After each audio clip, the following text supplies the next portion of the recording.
IBS ಅನ್ನೋದು ಒಂದು terminology. Inflammatory bowel disease, irritable bowel disease. ಆದ್ರೆ ಇವೆರಡೂ ಒಂದೇ ಅಲ್ಲ, ಅಜಗಜಾಂತರ. ದೇಹದಿಂದಲೇ ಬರತಕ್ಕಂತ ಕಾಯಿಲೆ. ಈ ಬಾಯಿಂದ ಹಿಡಿದು ನಮ್ಮ ಮಲದ್ವಾರದವರೆಗೂ ಏನು ನಮ್ಮ ಟ್ಯೂಬ್ ಇದೆ, ಪ್ರತಿಯೊಂದರಲ್ಲೂ ಗಾಯಗಳಾಗ್ತವೆ. ಯಾವಾಗ ಜಾಸ್ತಿ ಇರುತ್ತೆ ಅವಾಗ ಜಾಸ್ತಿ ಆಗುತ್ತೆ, ಯಾವಾಗ ಕಮ್ಮಿ ಆಗ್ಬೇಕು ಅವಾಗ ಕಮ್ಮಿ ಆಗುತ್ತೆ. ಇದು ಒಂದಿನದ 2 ದಿನದ ಕಾಯಿಲೆ ಅಲ್ಲ. ಆದ್ರೆ ಇದು ಕ್ಯೂರ್ ಅನ್ನೋಂಥದ್ದು ಇದು ಏನಿಲ್ಲ. ನಾವು ಹಣ್ಣು ತಿಂದ್ರೆ ಏನಾಗಲ್ಲ, ಫೈಬರ್ ಫುಡ್ ತಿಂದ್ರೂ ಆಗುತ್ತೆ. ಟ್ರೀಟ್ಮೆಂಟ್ ಕೊಟ್ಟು ಕಂಟ್ರೋಲ್ ಮಾಡ್ಬೋದು. ಪರ್ಮನೆಂಟ್ ಚಿಕಿತ್ಸೆ ಅಂತ ಇದುವರೆಗೂ ಬಂದಿದೆ.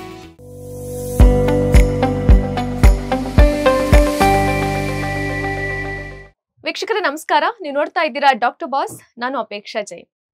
ಎಷ್ಟೋ ಸಲ ನಮ್ಗೆ ಏನಾಗುತ್ತೆ ಅಂತ ಹೇಳಿದ್ರೆ, ಆರೋಗ್ಯ ಸಮಸ್ಯೆ ಇದೆ ಅನ್ನೋದೇ ನಮ್ಮ ಗಮನಕ್ಕೆ ಬಂದಿರೋದಿಲ್ಲ, ಅಥವಾ ಏನಾದ್ರೂ ಒಂದು ಆರೋಗ್ಯ ಸಮಸ್ಯೆ ಇರುತ್ತೆ, ಅದನ್ನ ನಾವು ಸೀರಿಯಸ್ ಆಗಿ ತಗೊಳ್ಳೋದಿಲ್ಲ. ಅಂತಹ ಕೆಲವೊಂದು ಹೆಲ್ತ್ ಇಶ್ಯೂಸ್ ಅನ್ನ ಇವತ್ತು ನಾವು ಡಿಸ್ಕಸ್ ಮಾಡ್ತಾ ಹೋಗೋಣ. ನಮ್ ಜೊತೆಗಿದ್ದಾರೆ ಲ್ಯಾಪ್ರೋಸ್ಕೋಪಿಕ್ ಹಾಗೂ ಎಂಡೋಸ್ಕೋಪಿಕ್ ಸರ್ಜನ್ ಆಗಿರುವಂತಹ ಡಾಕ್ಟರ್ ಭಾರ್ಗವ್ ರಾಮ್ ಅವರು. ಸರ್, ಡಾಕ್ಟರ್ ಬಾಸ್ಗೆ ಸ್ವಾಗತ. ನಮಸ್ಕಾರ. ಡಾಕ್ಟರ್ ಬಾಸ್ ಟಿವಿ ಅವರಿಗೂ ಹಾಗೂ ನನ್ನ ಪ್ರೀತಿಯ ವೀಕ್ಷಕರಿಗೂ ನಮಸ್ಕಾರ. ಇತ್ತೀಚೆಗೆ ನಾನ್ ನೋಡಿರೋ ಪ್ರಕಾರ ಈ IBS ಅನ್ನೋದು ತುಂಬಾ ಕಾಣಿಸ್ಕೊಳ್ತಿದೆ ಸರ್. ಅಂದ್ರೆ ಅದು ಲೈಫ್ ಸ್ಟೈಲ್ ಚೇಂಜಸ್ ಇಂದ ಆಗಿರ್ಬೋದು, because of many factors. So ಏನೇನು ಫ್ಯಾಕ್ಟರ್ಸ್ ಇದಕ್ಕೆ ಕಾರಣ ಆಗುತ್ತೆ, ಮತ್ತೆ IBS ಅಂದ್ರೆ ಏನು ಅಂತ? ಈ IBS ಅನ್ನೋದು ಒಂದು ಟರ್ಮಿನಾಲಜಿ.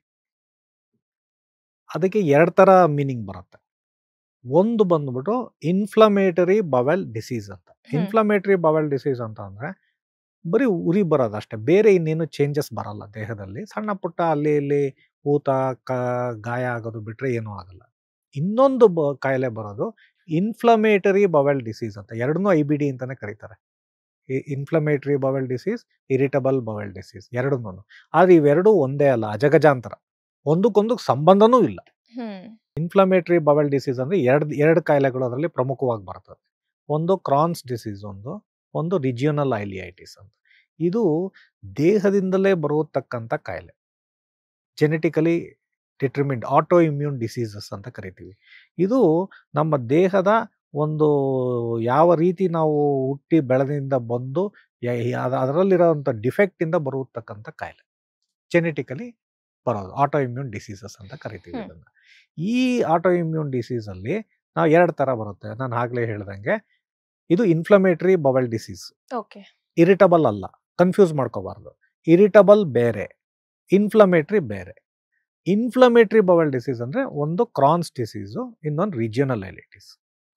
ಈ ಕ್ರಾನ್ಸ್ ಡಿಸೀಸ್ ಅಂದ್ರೆ ಈ ಬಾಯಿಂದ ಹಿಡಿದು ನಮ್ಮ ಮಲದ್ವಾರದವರೆಗೂ ಏನು ನಮ್ಮ ಟ್ಯೂಬ್ ಇದೆ, ಜಠರಗಳ ಲಿಂಕ್ ಇದೆ, ಅನ್ನನಾಳಕೋಶ, ಹೊಟ್ಟೆ, ಸಣ್ಣ ಕರ್ಲು, ದೊಡ್ಡ ಕರ್ಲು, ಪ್ರತಿಯೊಂದರಲ್ಲೂ ಗಾಯಗಳಾಗ್ತದೆ.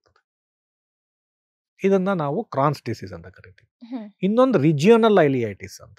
ರಿಜಿಯೋನಲ್ ಐಲಿಯೈಟಿಸ್ ಅಂದ್ರೆ ಓನ್ಲಿ ದೊಡ್ಡ ಕರ್ಲಿಗೆ ಮಾತ್ರ ತೊಂದರೆ ಕೊಡುತ್ತೆ, ಇಲ್ಲಿ ಮೇಲ್ಗಡೆ ಎಲ್ಲ ಅದು ಬರೋದಿಲ್ಲ ಅದು.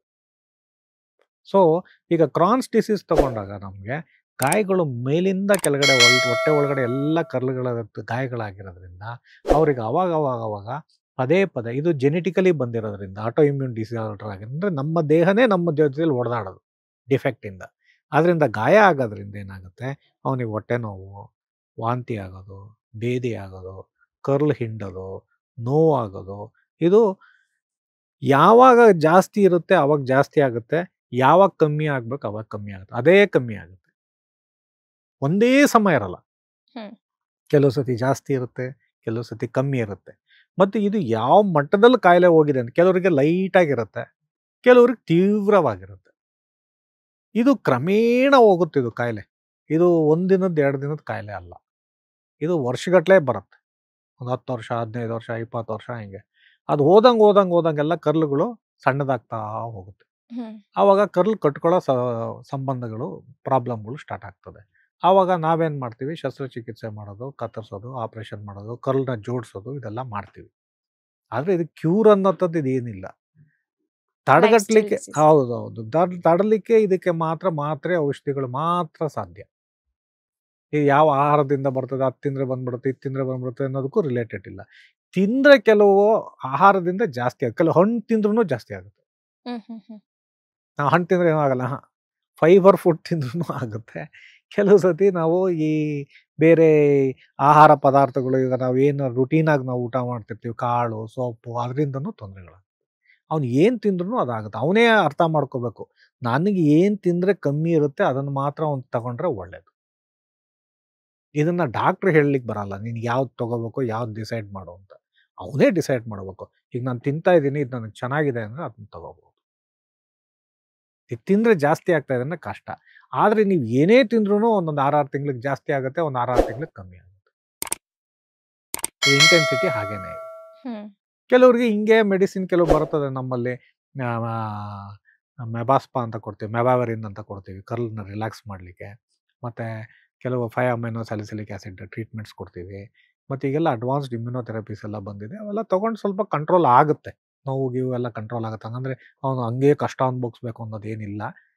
ನುರಿತ ತಜ್ಞರಿಗೆ ಗ್ಯಾಸ್ಟ್ರಾಂಟ್ರಾಲಜಿಸ್ಟ್ಗಳಿಗೆ ತೋರಿಸಿದ್ರೆ ಅವನು ಸರಿ ಮಾಡ್ಕೋಬೋದು. ಅಂದರೆ ಸರಿ ಅಂದರೆ ಕಂಟ್ರೋಲ್ ಮಾಡ್ಕೋಬೋದು. ಕಾಯಿಲೆ ಎಲ್ಲೂ ಹೋಗಲ್ಲ, ಕಾಯಿಲೆ ಇದ್ದೇ ಇರುತ್ತೆ ಅವ್ರ ಜೊತೆ. ಅದೇ ರೀತಿ ಈಗ ರಿಜಿಯೋನಲ್ ಐಲಿಟಿಸ್ ಬಂದಾಗ್ಲೂ ಇದೇ ರೀತಿ ಕರ್ಲಿನ ತೊಂದರೆಗಳು, ಕೆಲವು ಸತಿ ಲೂಸ್ ಮೋಷನ್ ಆಗ್ತಾ ಇರ್ತದೆ ಸಿಕ್ಕಾಪಟ್ಟೆ, ಕೆಲವು ಸತಿ ಕಕಸೆ ಟಾಯ್ಲೆಟೇ ಬರೋದಿಲ್ಲ, ಕಾನ್ಸ್ಟಿಪೇಷನ್ನು ಆಗ್ಬೋದು, ಲೂಸ್ ಮೋಷನ್ನು ಆಗ್ಬೋದು. ಮತ್ತು ರಕ್ತ ಹೋಗುತ್ತೆ ಕೆಲವ್ರಿಗೆಲ್ಲ, ಬ್ಲೀಡಿಂಗ್ ಆಗುತ್ತೆ. ಸೊ ಬ್ಲೀಡಿಂಗ್ ಆಗಿ ಅವರೆಲ್ಲ ಸಣ್ಣಗಾಗ್ತಾ ಇರ್ತಾರೆ, ಏನು ತಿಂದ್ರೂ ಭಾಳ ಸಣ್ಣಗೆ ವೆಯ್ಟ್ ಲಾಸ್ ಆಗ್ತಾ ಇರ್ತದೆ. ಸೊ ಇಂಥವ್ರಿಗೆಲ್ಲ ಏನು ಮಾಡ್ಬೋದು, ಮತ್ತೆ ಟ್ರೀಟ್ಮೆಂಟ್ ಕೊಟ್ಟು ಕಂಟ್ರೋಲ್ ಮಾಡ್ಬೋದು. ಪರ್ಮನೆಂಟ್ ಚಿಕಿತ್ಸೆ ಅಂತ ಇದುವರೆಗೂ ಬಂದಿಲ್ಲ. ಬರಬೇಕು. ನೆಕ್ಸ್ಟ್ ಜೀನ್ ಥೆರಪಿ ಅಂತೆಲ್ಲ ನಡೀತಾ ಇದೆ, ಇಮ್ಯುನೋಮಾಡ್ಯುಲೇಷನ್ ಡ್ರಗ್ಸು ಅವು ಇವು ಬರ್ತಾ ಇದೆ ಇನ್ನೂ ಲೇಟೆಸ್ಟು. ಬಟ್ ಇವಾಗ ಅಟ್ ಪ್ರೆಸೆಂಟ್ ಇವತ್ತು ನೋಡಿಕೊಂಡ್ರೆ 100% ಇದು ಕ್ಯೂರ್, ಇನ್ನು ಅಪ್ರೂವ್ಡ್ ಟ್ರೀಟ್ಮೆಂಟ್ಸ್ ಇನ್ನೂ ಬರಬೇಕು. ಲೇಟೆಸ್ಟ್ ಹಾಗೂ ಇಂಟ್ರೆಸ್ಟಿಂಗ್ ಸುದ್ದಿಗಳಿಗಾಗಿ ಬಾಸ್ ಟಿವಿ ಕನ್ನಡ ಚಾನೆಲ್ನ ಸಬ್ಸ್ಕ್ರೈಬ್ ಮಾಡಿ, ಹಾಗೆಯೇ ಬೆಲ್ ಐಕಾನ್ ಪ್ರೆಸ್ ಮಾಡಿ. ಇದರ ಜೊತೆಗೆ ಫೇಸ್ಬುಕ್, ಇನ್ಸ್ಟಾಗ್ರಾಮ್, ಎಕ್ಸ್ನಲ್ಲೂ ಮಿಸ್ ಮಾಡದೆ ಫಾಲೋ ಮಾಡಿ.